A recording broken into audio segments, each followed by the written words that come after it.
After a week of car repairs, 2 full days of travel, and some major changes in plans, we finally made it to Utah! Before we could set sail from Colorado to Utah, we needed to make some long overdue updates to the Subaru. First was the head unit. Our old head unit was okay. It had a 6 CDE changer, which would have been sick in 2004, but no Bluetooth or auxiliary input. We picked up the Sony XAV AX100 from Walmart, and I spent a few hours installing it. This new head unit has been game-changing. The next Subaru upgrades and repairs include springs, alternator, AC belt, gas cap, swap out the studded snow tires, a realignment, and head gaskets. We thought it may be time to replace the head gaskets. Most Subarus require this at around 150,000 miles, but the small leak we'd been having was actually from the turbo return line, and the head gaskets don't appear to be showing any signs of failure, so we get to save that monster of a project for another day. For several months, we'd been eyeballing a shop in Buena Vista, Colorado called Eurobus, a shop specializing in VW vans, swapping old and unreliable Vanagon engines for Subaru Boxer engines, hence the name Eurobus. Subaru spelled backwards. This is John. All the mechanical, the engine, the tranny, wheels, tires, suspension lift. And his brother Jeremy. Nobody cares about having fat thighs anymore. Thick thighs don't save lives, cankles save lives. On Instagram, I saw them using some advanced computer diagnostics tools, and since they know how to do an entire engine swap into a different vehicle, I figured they'd have to know Subaru engines pretty well. They're extremely busy, but were kind enough to let me bring in the Subaru on their day off. I ended up spending the entire day with them, exploring the shop and geeking on all their projects. They're working on building this area into a little campground with pre-furnished vans, so that when you bring your vehicle or van in, you can stay back here in the campground while you get it worked on. It's pretty epic. And they have just like Westphalias everywhere. We ordered new Rallytech springs online. These springs give the Subi a 1-inch lift over stock springs, which equates to at least 1.5 inches given how saggy our old springs were. This lift is beneficial for the extra ground clearance, and the stiffer springs help accommodate all the weight from towing the Scamp, which before sat really low on the back of the Subaru. Now, when the car is loaded and the Scamp is attached, everything sits flat. Eurobus swapped our springs, replaced the alternator, gave us an AC belt, and Baron swapped the gas cap. We swapped our studded snow tires for normal tires and had our car realigned, and bam! Subi is ready for Utah.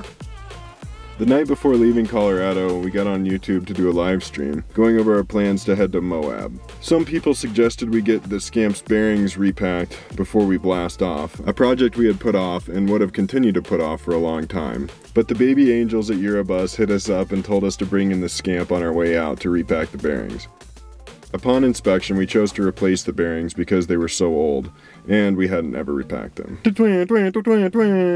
Thanks, Eurobus, you are amazing. How goes it? Sup, dude? New one's in, almost ready to go. Well, that's fast. That's what my girlfriend says. Now, on to Utah. The drive from Colorado to Utah was unbelievable. It felt like every hour of the drive we were on a new planet with extremely drastic geographical changes. We saw several bald eagles, some bighorn sheep, massive rock faces of all colors, shapes, and textures, and had a blast listening to epic sound quality music. This is one of my favorite apps to use for finding campsites. It's Ultimate Campgrounds. I think this is a paid app. It was like $3 or $4. This gives me a pretty high-level look at all the different campgrounds that are in the area, paid versus free. Kind of gives me the basic details of what the site looks like, how many sites are in the area, what the nearest town is, and I use that in conjunction with freecampsites.net. They're better about putting photos with the campgrounds, and most of the campsites in freecampsites.net are free. They're input by people who are staying at these spots, whereas Ultimate Campground, these are all the spots that are registered within the United States on this app, so it's good to have both. Then once we find a spot, we'll take it into Google Maps on satellite mode, and we'll kind of browse around to see what's in the area and see kind of what it looks like. I was hoping it wouldn't be the case, but it kind of always is the case that we're going to be arriving at our spot in the dark. I've got a destination in mind. I don't know really anything about the spot, so we're just gonna kind of wing it and hopefully find one. 60 miles per hour is as fast as we tow the Scamp, so drive time is always a few hours slower than the maps suggest. We reached the surrounding areas of Moab around 7 p.m. The campsite that we were looking at originally was all full, so we're gonna drive 10 to 15 miles down the road and see if we can't find another. There's still a little bit of light left, but we're not working with much. We ended up driving 40 to 50 extra miles through the darkness, finding no open spots at all. Even the paid campgrounds were full of bumper-to-bumper tents and RVs.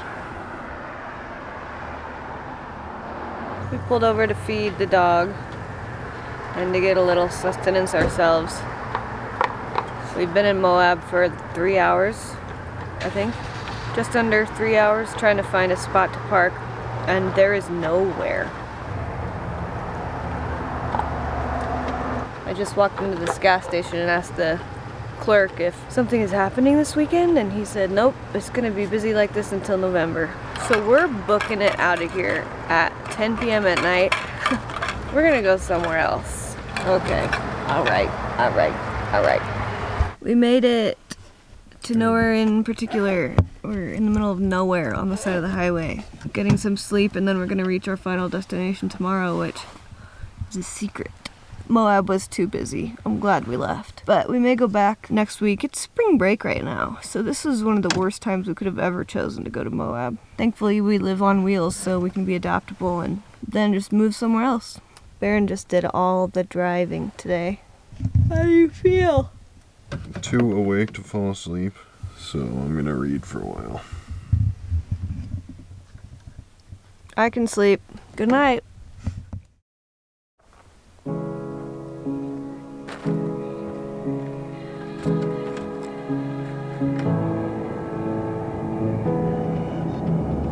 Where we woke up. I don't know where we are because we don't have any service, but I know we still have 20-ish miles to go down the road that way.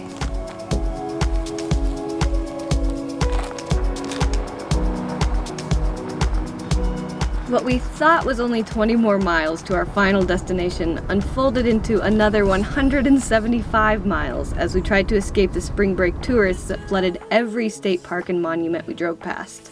And for the record, AT&T has terrible coverage in Utah.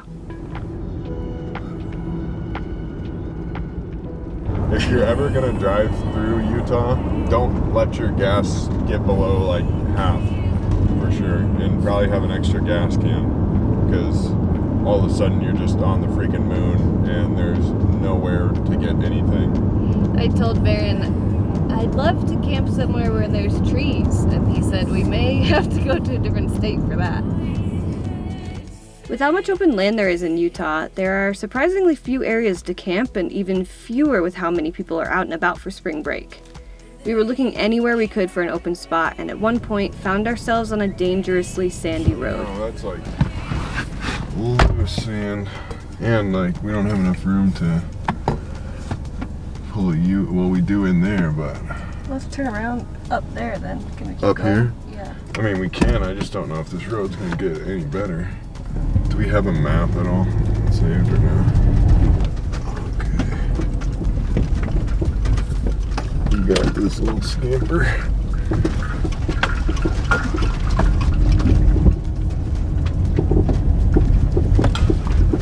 Finally, around 4 p.m., we found a spot with trees outside of the town of Escalante, Utah.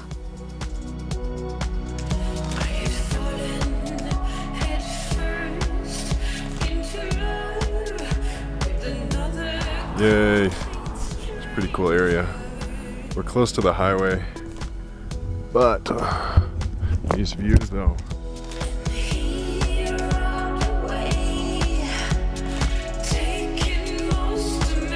We got the Wii Boost at full extension because when we showed up here we had no service, but with the Wii Boost we get like 3 bars LTE.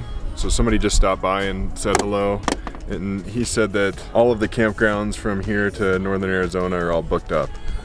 So luckily we found something. And then hopefully later this week people will clear out and then we can maybe go back down to Moab. But after that first experience, we're a little bit jaded, so we'll see. What are you doing up there? I think I might sleep here tonight. You think?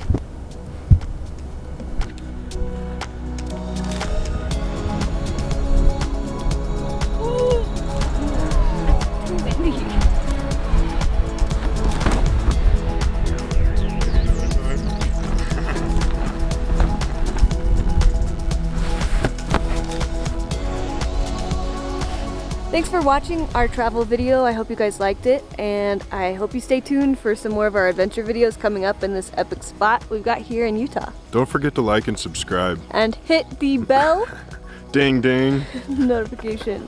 Or don't, but you should. Okay, let's redo that. Okay.